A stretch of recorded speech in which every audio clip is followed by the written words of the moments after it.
Good time of day to you, ladies and gentle things. Today we'll be looking at the Kitsune Yomeiri set from Sota. Costs 500 yen.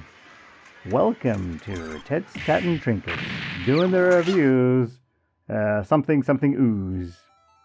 In traditional Japanese folklore, foxes in Japan are magical animals, and there is an old wives' tale that when there is a sun shower, foxes must be having a wedding. And that's why we have two foxes dressed up in the clothes of traditional Japanese weddings, with the name of Kitsune no Yomeiri. Looking through the sculptor's Twitter, Instagram and Tumblr accounts, I see they have a common theme of sculpting things for foxes or other animals, and this set isn't their first for Gacha.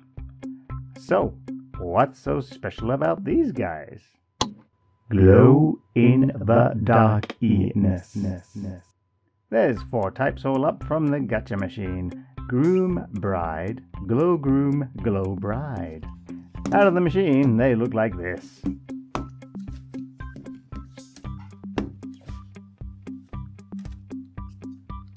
Let's crack this baby open. Each capsule comes with either a bride or a groom and half of a tori. That's a gate. A small amount of assembly is required.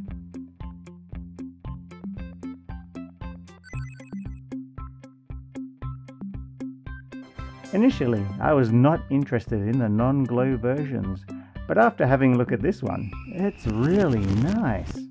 Sculpting is simple but characteristic. You can tell she is wearing a kimono for weddings. I love the flowing look of this. The plastic on the clothes is beautifully white, with a gorgeous slight pearlescent accent to it. The resulting effect is very pretty. If you look at the mask, you can see it's a nice flat, slightly different shade of white. Flip it around to look at the back and you can see that the tail too is also a lovely white. So it's easy to tell which part is clothing and which is fox. The plastic and the coloring here works really well to preserve the detail. That's a really nice piece. Next up, we'll check out the glow-in-the-dark version. Sculpting and paint applications are exactly the same. This glow one, however, is entirely glow plastic. And the difference in this plastic means it is a bit harder to see the subtlety of the sculpt. The mask and the tail are the same color as the glow-in-the-dark plastic as well. While I like it, and the glow is really nice, I will freely admit that during the day, the normal one is a lot nicer to look at. In the light, you can see that the normal one is easier to look at and looks a bit more impressive. In the night time, though, we'll have a look at that later. Let's look at the groom. I only have the glow version of this guy, but looking at some pictures, the normal one isn't quite as snazzy as the bride. Again, assembly requires head placement and tail placement. I do like that you can see the tail has a tiny bit of paint at the top. On this guy, his mask, his jacket, tail and chest pom-pom thing glow. Paintwork is relegated to a gradient on the pants, his head and the eyes of the mask.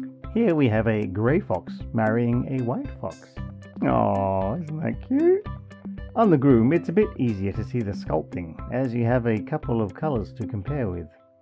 I really love that the pom-pom thing is actually glow plastic. They could have easily totally cheaped out and gone for a painted blob, but it's actually another piece. Very nice.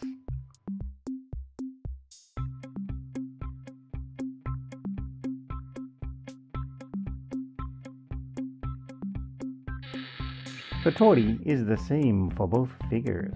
It's easily assembled and can easily come apart if required as well. One thing I did notice, these square feet don't quite come up properly with the gate. It's tiny, but this angle bothers me just a bit more than it should. However, they can convincingly be hidden.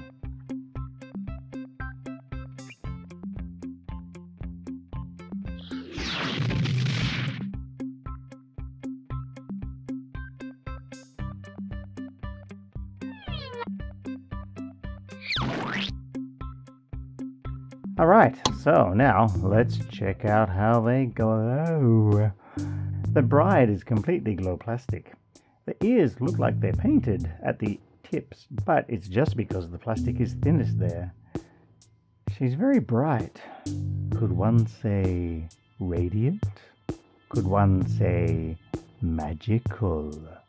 The groom isn't as bright as he consists of less glow plastic. His head is a painted piece with a glow mask glued on the front, so it doesn't quite glow as bright as the bride's. But that's fine for me. He looks cool, and the coloration works, as the bride is supposed to be all white, the color of death, and the groom is black and grey, the color of black and grey. Now, when we put all these pieces together, the tortie at the back, the bride on the side, and the groom on the other side, we can see how good it looks. Delightful. Man, I love the way these look in front of the tortie. In case you're wondering, in Shinto beliefs, the tortie is the gateway to the spirit world. That's why, for example, if you play Okami, and you go to Kimiki village, and up to the Konohana tree, if you walk around the side of the gate, then you just see the tree as per normal. But if you go through the gate, you can find the entrance to shrine and the Starry River. If you go to Miyajima, unless you enter through the gate, theoretically you haven't properly arrived.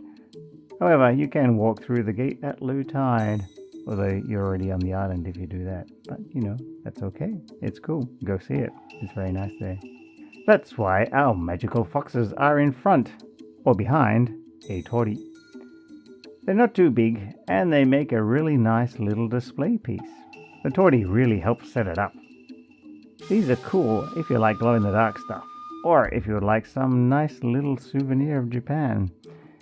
At 500 yen each, they are a little bit pricey, but they look nice, they glow wonderfully, and are better value than some other 500 yen gacha.